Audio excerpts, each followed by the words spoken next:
कहाँ बैठे? अरे भैया नीचे थोड़ा बैठो यार।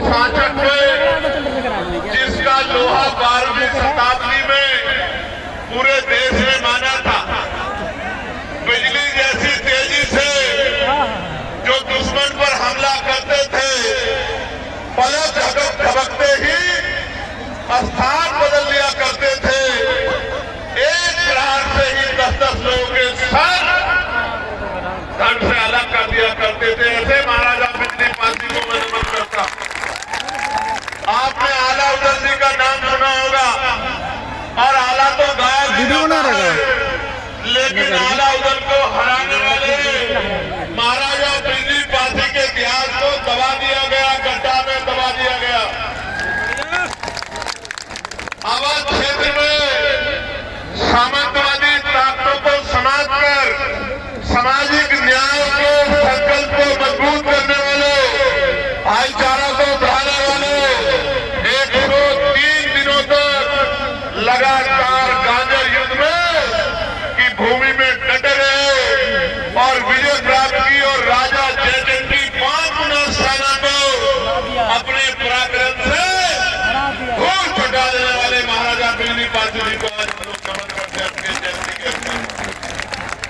सामान्य साथियों, मैं यहां से शुरू करूंगा कि अभी देश के प्राइम मिनिस्टर लखनऊ रैली में आए थे, जहां प्रेरणा स्थल पर उन्होंने लंबा भाषण दिया।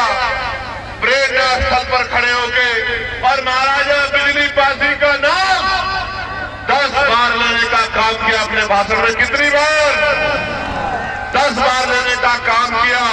लेकिन आपको शायद ये नहीं पता है कि जो प्रेरणा स्थल बनाया उसमें महाराजा बिजली पासी की अगर एक शानदार मूर्ति भी लगा देते तो हमारे दिल में भी ठंडक पड़ जाती। अगर लखनऊ को बसाने वाले महाराजा लाखन पासी की मूर्ति लगा देते तो हमारे कलेजे में भी ठंडक पड़ जाती। अगर मां उदयदेव पासी की मूर्ति लगा देते, मदारी पासी की मूर्ति लगा देते, किसानों के मसीहा कहे जाने वाले, किसानों की आवाज बनने वाले उन हमारे महापुरुषों की मूर्तियां लगा देते तो शायद हमें ठंडक पड़ जाती। लेकिन हमारा पेट तो सिर्फ बातों में भरा जा रहा है, और ये आज से नहीं हो रहा है मेरे लोगों, ये आजादी से पहले भी और आजादी के आज बाद भी लंबे समय से बातों से पेट भरा जा रहा है। अरे नीचे रखो। प्यारे साथियों, आप जाकर देखो गांव देहात में आज भी अगर मकान पक्का बन गया है तो प्लस्तर मेरे लोग नहीं करा पाए। ये वो लोग हैं जो राजा महाराजा की जो शासकों की संतानें हैं और आज इस आजाद भारत में गुलामी का जीवन जीने के लिए मजबूर हो रखी है, क्योंकि राजकाज में इनकी हिस्सेदारी नहीं है।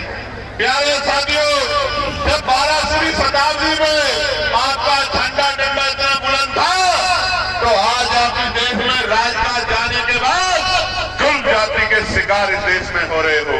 हम लोग उत्तर प्रदेश में हैं, और उत्तर प्रदेश में किस तरह का अन्याय कमजोर वर्गों के लोगों को सहना पड़ रहा है, आपसे छिपा हुआ नहीं।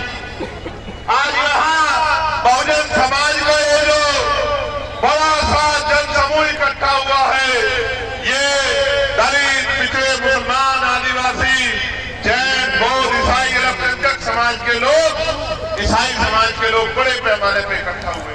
सबके मन में चाहत है कि गुलामी के दिन खत्म होने चाहिए। मैं एक बात आपको बताना चाहता हूं, इस देश में कौन हमारा अपना है, कौन पराया है, किसने हमें क्या दिया है और किसने हमारी किसकी वजह से हमें गुलामियों की बेड़ियां सहनी पड़ी है। जब तक मेरा नौजवान नहीं जानेगा तब तक बात आगे नहीं बढ़ेगी। आप याद करो, और मैं जो बात कह रहा हूं आप इसको चेक कर लेना। मैंने पार्लियामेंट में बात कही थी कि हमें जो भी अधिकार मिले हैं वो मांगने से नहीं मिले मेरे लोगों। उन अधिकारों को हमारे महापुरुषों ने अपने 4-4 बच्चों का बलिदान देकर छीनने का काम किया, लड़ के अधिकार। मैं इसका एक उदाहरण बताता हूँ, बाकी उदाहरण आपको किताबों में पढ़ने हैं। मैं आपके याद दिला देना चाहता हूँ कि जब भारत गुलाम था तो गुलाम भारत में 1919 से पहले 3% लोग वोट करते थे। कितने परसेंट लोग? जोर से बताओ, जोर से बताओ। 3% लोग। फिर मॉन्टेगो चेन वोट समिति बनी, उसने कुछ सुधार करने की बात कही, सुधार भी हुए और 3% से बढ़कर 15% लोगों को वोट देने का अधिकार मिल गया। गौर से सुनना, पहले 3% लोग वोट करते थे, फिर 15% हो गए। 3 के बाद जो सुधार हुआ, उस सुधार में ये तय हुआ कि जिनके पास बहुत धन है उनको भी वोट का अधिकार मिलना चाहिए।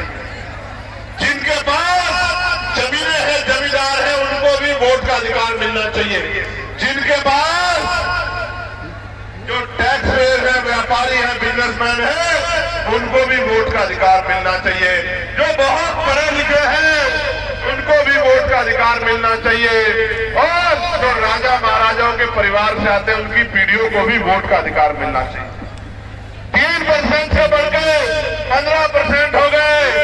15% लोगों में आपको जानना चाहिए, एक भी दलित, पिछड़ा, आदिवासी और कमजोर वर्ग, गरीब समाज का व्यक्ति नहीं था। मैं बताना चाहता हूं, मीडिया के लोग